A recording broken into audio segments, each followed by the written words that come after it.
Hey everyone, it's Ty here. I'm back with another Pokémon Snap 64 challenge, and this time, I'm going to see if I can beat the game blindfolded. Why? Well, when asked by Professor Oak why I should get the job as his research assistant, I told him I'm so good I could do the job blindfolded. So, now I have to prove it. To help me with this challenge, and unbeknownst to Professor Oak, I went through each stage on a different file and recorded approximate times for when each Pokémon appears, taking note whether they are on the left or right side of the stage, or if I need to stay looking forward to get the shot. With the C-Stick, I'm able to move the cart 90 degrees, which makes it easy to turn, and I try to avoid moving my camera if possible, as it's easy to get disoriented when you can't see shit. But sometimes there's no other choice. To be clear, I'll only be blindfolded when snapping photos, but we'll take my blindfold off when it comes to submitting photos to Professor Oak. Let's start with the beach stage. I'm forced into taking these 3 photos of Pidgey at the start, which is great because I don't have to do anything, and the first photo of Pidgey gives over 3,000 points. And I know quickly after the Pidgey photos that Doduo will pop out and run across the track, so I make sure to spam my camera to try and get a decent photo. The rest of the Pokemon in this stage can be divided by either being on the left or right side of the track. Here's a map of the beach stage. As you can see, the majority of the Pokemon in this stage are on the right side of the track. So, what I did was start a timer at the beginning of the stage and record the times of when all the Pokemon on the right would approximately appear in the frame. That way, when it came to going through the stage blindfolded, all I had to do was move my cart to the right and wait the approximate times to hopefully snap a photo of the targeted Pokemon. Which is easier said than done, because this is how a lot of my photo taking went. Okay, I hear a Butterfree. Okay, I'm hoping there's a Lapras I'm taking a photo of. I hear a Snorlax, so that means there's Butterfrees above. Whether I'm taking photos or not, that's a different story. For a lot of the Pokemon, to get a decent shot, I can't just keep the camera center. I have to move it in a specific direction. Like how for Pikachu, I need to point the camera downwards, or for Butterfree, upwards. But I also need to know how much to move the camera, not just in what direction. What should take 3 minutes to get good photos of 6 different Pokemon, which is how much you need to unlock the tunnel stage, took me close to 20 minutes to do. I was not. Whoa! These are the photos I took?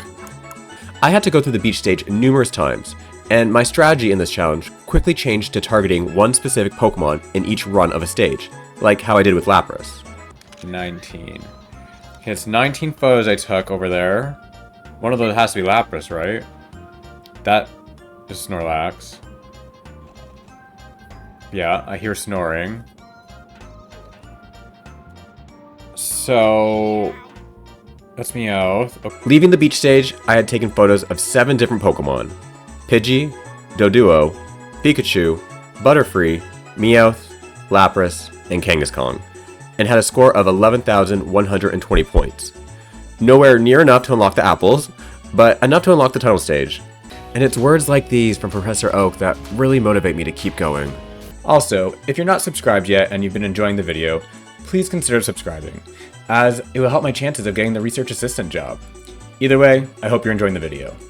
The first part of the tunnel stage, I knew I could potentially get decent photos of Electabuzz and Electrode, ideally of him exploding to get more points, by looking straight and keeping my camera center, which I could also do to get a photo of Zubat as the gates open. Past the second gate, there is a Haunter and Diglett on the left side of the track, so I know once I hear the second gate open, to turn left. For Haunter, I need to point the camera up and then point the camera down to get Diglett. And I managed to take decent photos of all these Pokemon with timing.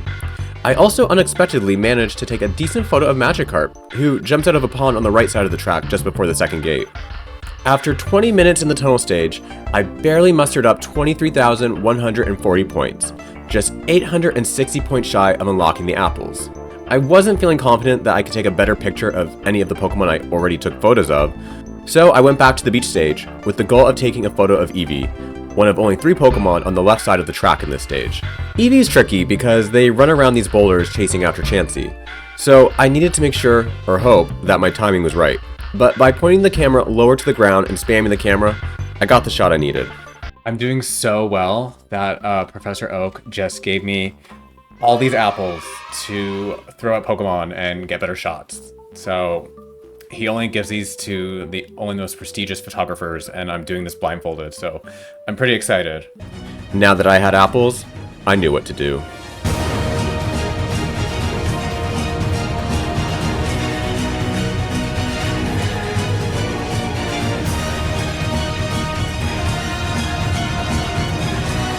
With apples, I can now take photos of Magnemite and Magneton in the tunnel, which really involved just throwing apples and hoping I get the shot. But more importantly, with apples I can now unlock the volcano stage. If only I could hit the electrode by the rocks. The timing of when to throw the apples was easy, but getting the angle and distance right was more challenging than I thought it would be.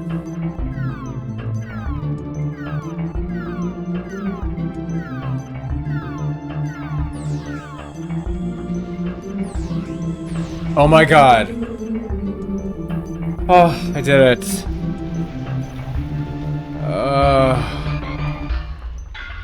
Okay. Shit. Well, I guess I can pop my eyes open for this. Oh my god, that literally took, I don't even know, 10 tries just to hit electrode. The volcano stage is where the challenge really started to heat up. Right away, I know there are Rapidashes that will be running towards me, which, if I stay looking forward and throw apples, I can stall the Rapidashes and get a decent photo. Vulpix, for the life of me, I cannot get a decent photo of, since they are just running around and most of the time their tails are facing you, unless you can guide them with your apples to the lava waterfall up ahead, which I definitely was not capable of doing blindfolded. Charmander was easy, however, as all I needed to do was let the Moltres egg stop me in the track. Once I was stopped, I knew to look left and throw apples closer downwards and wait until I heard enough Charmanders so that I could get even more points. For Moltres, I timed when to start throwing my apples so that my cart wouldn't be stalled by their egg, as I'd have more time to get a good shot by hatching them sooner. Okay, up, to the right. And then with timing, I also got some subpar photos of Magmar and Charmeleon. While every point matters, sometimes I'm just grateful I got a shot at it all. Before leaving the volcano stage though, I wanted to get a photo of the beast himself, Charizard. I had to make sure my cart was facing the left side of the track, and then had to time when to start throwing apples to hit Charmeleon into the fire pond. Once I heard Charmeleon was hit, I knew I had to move my camera towards the left to get most of Charizard in the frame, which I was able to do after a few attempts. Leaving the volcano stage, I had racked up 44,640 points, which meant I needed to earn 27,860 more points to unlock the Pester Balls, a task I was questioning if I could accomplish. The river stage has a lot of Pokemon that involve precise timing, and for that reason I struggled quite a bit on this stage. I knew on the left side of the stage there were Bulbasaurs and Slowpokes. Slowpoke is easy to get a good shot of as he's on the edge of the river and already in frame. But Bulbasaur, I needed to time when to throw an apple to get Bulbasaur out of this tree trunk, and I needed to do this while facing forward. So I had to make sure my aim was on point and then spam the camera in hopes of getting the shot. And hope is what I did when taking photos of Pokemon like Metapod, Psyduck, and Cloyster. I of course timed when I would reach the areas in which these Pokemon would appear. The Metapod are stationary, so they are pretty easy to time, but Psyduck moves around a lot, and Cloyster just pops out of the water at random, so I have to move my camera upwards and hope I get the shot of him. And luckily, I managed to snap a photo with 2 Cloysters. There's also Shelder in this area, but I struggle taking a photo of him even without a blindfold. I also made an attempt at getting a shot of Slowbro, which involves using apples to lead Slowpoke to this area so he'll fish for a Shelder and evolve. It's hard because I have no idea if I was throwing apples to the right area. It's only when I hear him evolve that I know I got him in the right spot and I can spam the camera. Leaving the river stage, I needed 15,000 more points so that I could unlock the Pester Balls. With only 4 stages unlocked, I needed to refer to my Pokemon report to see which Pokemon had the lowest points and figure out which Pokemon to target to earn the points I needed. Based on the report, I decided to target Magmar, Charmeleon, Meowth, Electrode while exploding, and now with apples, I could time my throws to get Kangaskhan to turn around to get a better shot, and to get Chansey to stop rolling. I could also use apples to get Electrode to explode, which in turn will get all the Kakunas in the area to drop down. The only 2 of these Pokemon that were tricky to get a shot of was Kangaskhan and Chansey.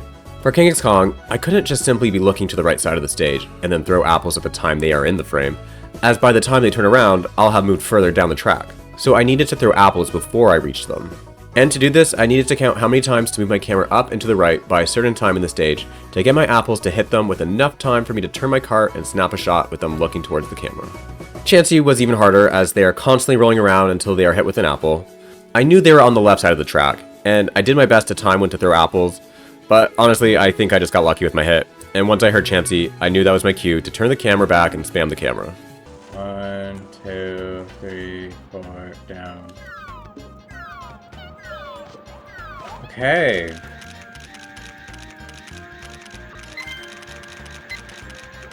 With these photos, I managed to get the points needed to unlock the pester balls, which are needed to unlock the cave stage. And unlocking the cave stage was easy. All I needed to do was go back to the river stage, look to the right of the stage, and time when to start spamming the pester balls to hit Porygon. Didn't even need to aim. While there are some Pokemon in the cave stage that are tricky to get good photos of blindfolded, for the most part it was pretty easy, now that I've gotten better at my blindfolded photography skills. On the left side, at the start of the stage, there are Grimers, so I just make sure to have my cart facing the left side to snap photos of them, albeit bad photos. A good photo of Grimer would involve taking a photo of the 2 Grimers at the beginning, which involves timing and moving the direction of the camera differently for both Grimers. Doing this will spawn a 3rd Grimer in this area, which will be closer to the camera, and throwing multiple pester balls at this Grimer will get it to evolve into Muck, but I couldn't get the timing and aiming of the camera down. Shortly after the Grimers on the right side of the stage, there are Dittos in the form of Bulbasaurs, but they require being hit with apples to transform into Ditto. For this part, I keep the cart facing forward and time my apple throws, making sure to aim slightly to the right. Once I hear the transform sound, I make sure to turn the cart to the right side and move my camera around to get the shot. I even managed to get a better photo of Bulbasaur. There's no way. Well done. Ditto as Bulbasaur got me more points than Bulbasaur as Bulbasaur did. That means Ditto does Bulbasaur better. I don't do this until later in the run for some reason, but after the areas with the Dittos, you enter a new area where there will be a Coughing chasing a Jiggly. There's actually 3 Jigglies being chased by Coughings, but you can only see all 3 if you manage to save them by hitting the Coughings with apples. And I didn't have the patience to time hitting all 3 Coughings, which come from different directions. But by keeping the cart facing forward and with timing, I'm able to get solid photos of both Jiggly and Coughing. Sorry Jiggly, but you're on your own. After this part, where you get close to Jiggly and Coughing, there will be a Weeping Bell hopping around a pond. I time when I need to turn my cart to the right side of the stage, and then time again when to start spamming the camera to get a good shot. Victory Bell is a bit trickier, as I need to time when to throw an apple at Weeping Bell to hit them into the pond to evolve. Once I hear the sound of Weeping Bell falling into the pond, I know to move my camera a bit to the left to get Victory Bell in the shot as he's popping out of the pond. Wrapping up the cave stage, I also take this horrible photo of Jinx, which I just needed to time when she would appear on the right side of the stage. I only receive 180 points for the photo, but at this point, I'm just trying to get photos of 40 different Pokemon to unlock the Valley stage, so I needed to track down 1 more different Pokemon. With Pester Balls, I can return to the Volcano stage with hopes of getting a good photo of Growlithe and Arcanine. Both these Pokemon can be found on the right side of the stage, closer to the end, but require throwing Pester Balls into these lava pools to get them to jump out. And unfortunately, it's random whether a Growlithe or Arcanine jump out. I time the part of the stage where I need to turn right and figure out how much to aim to get the Pester Balls into the lava pools. At that point, I just spam the Pester Balls and hope one of these dogs comes out. I managed to get Growlithe to come out, and once I hear him pop out, I know to turn my camera to the right and spam the camera.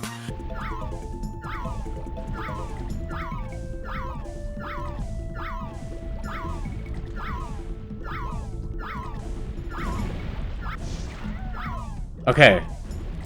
That was something. Allowing me to get the shot, and thus unlocking the worst stage of them all in this challenge, the Valley stage. The Valley stage, while having some of my favorite Pokemon in the game, like Squirtle, was also the most difficult stage to snap photos of Pokemon in, as things move fast and pretty much every good shot in the game involves precise timing and aiming of apples or pester balls. To get a good shot of Squirtle, I had to time my throwing of pester balls, making sure to aim towards the left on an angle, so that Squirtle will be pushed out of the river on the left side, and not just further down the river. Once I hear Squirtle get out of the river, I had to move the camera quickly in the right direction to snap some photos. Sounds easier on paper, but just getting a shot of Squirtle took me multiple tries. Then there's Geodude and Sandshrew on the right side of the stage in this area, that involves timing and aiming of pester balls to hit Geodude off the wall and to get Sandshrew out of the ground. Once I hear Geodude hit the ground, I know to turn my camera to the right and quickly snap photos. Shortly after the area with Geodude and Sandshrew, on the left side of the river, there is this area with 2 Geodudes hanging on the wall. Knocking both these Geodudes off will get Growlithe to fall to the ground, which in turn will get Sandslash to jump out of the ground. So I really needed to make this happen so that I could get a shot of Graveler and Sandslash. To do this, I looked to the right side of the track and figured out how much I had to move the camera up so that my pester balls would hit both Geodudes. I then timed when to start spamming the pester balls. Once I heard the second Geodude hit the ground, that was my cue to turn my cart 90 degrees to the left and then move my camera towards the left and spam the camera to get the shots. Okay, so now I gotta go with that. Up. And then just throw this.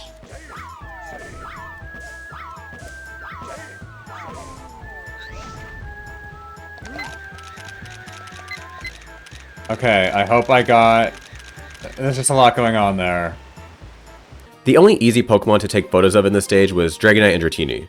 For Dragonite, I just timed when to start throwing Pester Balls into the Whirlpool, making sure I was facing the right, then timed when I would need to turn the cart 90 degrees to the right again, so that I would still be facing the Whirlpool, so that I could throw more Pester Balls and get Dragonite to come out. And once he pops out, he will immediately be in the picture frame, so I just need to spam the camera. Okay, so... I want to look right.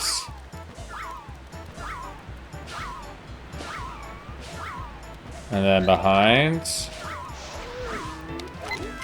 And get the photo, mama! Dratini will always pop out of the water right next to the Whirlpool, so I just make sure I'm looking in the right direction and time when to spam the camera. At this point in the challenge, there were two things I needed to do. To get 130,000 points to unlock the Pokeflute, and to gain access to Professor Oak's secret shack in the Valley stage, which involves hitting the Squirtle with a Pester Ball to get him to hit the Mankey at the top of the hill, and then hitting Mankey with a Pester Ball to knock him back to hit the switch. This was frustrating. This involved precise timing and coordination of when and where to move my direction so that my Pester Balls would hit Squirtle, and then where to move my direction after that so my Pester Balls would hit Mankey. If slightly off of my direction or timing, Squirtle would miss Mankey, or Mankey would miss the switch, or I wouldn't hit either of them. But after countless tries, I finally did it. Okay, I can hit him no problem. 1, 2, down. I'm going down or right 2 times.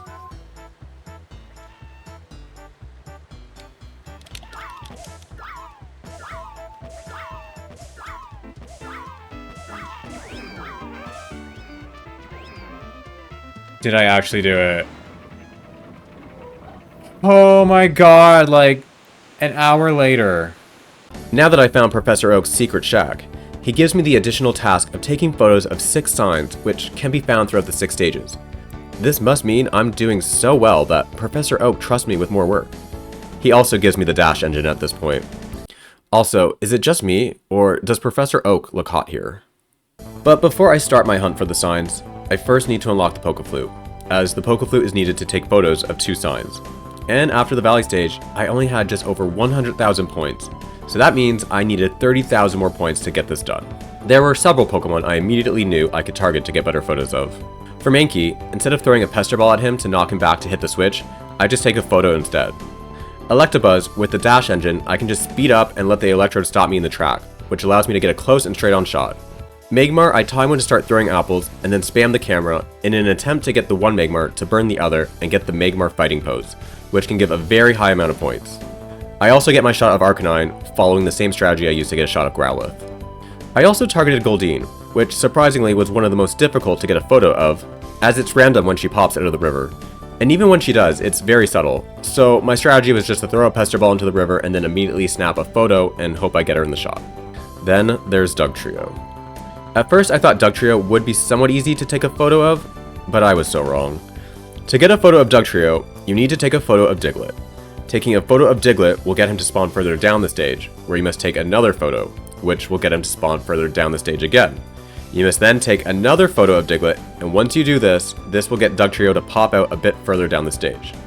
All of this happens on the left side of the stage, so that part is easy, but I had to time when and where to move my camera and when to snap, because if I didn't get a photo of Diglett, he wouldn't move along the stage. Dugtrio probably took me the longest to get a shot of, but I knew if I could get the shot, it would give a decent amount of points. And honestly, it was either this or trying to get a shot of Gyarados, and I really didn't want to try getting Gyarados blindfolded. So I was determined to get Dugtrio.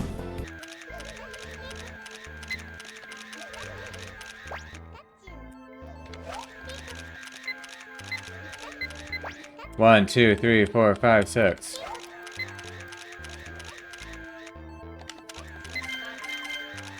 Oh my god, finally. I still didn't have enough points to unlock the Pokeflute. After referring to my Pokemon report again, I was able to target other Pokemon to get better shots. Poliwag was one of those Pokemon, and required timing of throwing my Pester Ball to get the last Poliwag to run down the hill and jump into the river. With good timing and knowing where to aim my cart and camera, I was able to capture this photo. And then the last Pokemon I took a photo of in this challenge was Scyther in the beach stage, back where I started this journey. Scyther is in the tall grass on the left side of the stage, and so I timed when I would reach the area with the tall grass, and then just started spamming the Pester Balls in hopes that I would hear Scyther float above the grass. Once I heard him, I moved my camera upwards and spammed the camera. With that, I had reached 130,000 points and finally unlocked the Pokeflute. It was now time to get photos of the signs. Most of the signs were pretty easy. For the Dugtrio sign in the Valley stage, I just literally had to look upwards and start spamming the camera as soon as the stage started. The Kingler sign is on the left side of the track in the beach stage, so I just aimed my camera slightly to the left and timed when to spam the camera. Same thing for the Mewtwo sign in the cave stage. The Cubone sign in the river stage just involved looking to the right side of the stage and timing when to play the Pokeflute so that Vileplume would stop emitting poisonous gas to the environment. I then pointed my camera upwards and got the shot. The other two signs were a bit more complicated. For the Pinsir sign in the tunnel stage, I had to time when to start throwing apples in this area of the stage, making sure I threw far enough to get Pikachu close to the Zapdos egg. A lot of the times, Pikachu wouldn't get close enough to the egg, and it's only if he's close to the egg you can use your Pokeflute to get Pikachu to use Thunder Shock and hatch Zapdos, which in turn gets Zapdos to power up the generator. With precise timing and good throws, I was able to do this. At this point, I turned my cart to the right and just timed when I would be in front of the Pinsir sign to take a photo. For the coughing sign in the Volcano stage, I had to turn my cart to the left and time my throwing of the Pester Balls into this lava pool, which then will produce a cloud of gas that takes the shape of Coffin. But once I do this, looking to the left of the stage was not enough, because I also had to time when to turn the camera further left and up to get the sign in the frame, which was actually quite difficult. But I did it. I completed Professor Oak's task, and because I was doing so well, he felt comfortable enough sending me to the Rainbow stage so that I could take a photo of the mythical Mew. My strategy for the Rainbow stage was quite simple. I kept the camera facing forward and just spammed throwing Pester Balls, hoping that it would hit Mew's bubble. And I got a lot of hits in early. At a certain point, Mew starts coming down the sides of the frame and less in the center, so I moved a bit here and there and just hoped I would land more hits. Once I heard the sound of Mew outside his bubble, I just spammed the camera and got the shot that no research assistant ever got. And there you have it. That is how I beat Pokémon Snap 64 blindfolded. A very frustrating challenge to do, but in the end, Professor Oak was so impressed that he gave me the research assistant job. I guess Professor Oak doesn't care how long it takes to get the job done, as long as it gets done right. I hope you guys enjoyed this video. I also recently learned that Pokémon Snap 64 was released in Japan on March 21st, 1999, 25 years ago. So please give this video some extra love and consider subscribing if you're not already. I'll catch you guys in the next video. And the best shot goes to Magmar with a score of 4,660 points. Way to go, Magmar. I'm proud of this photo.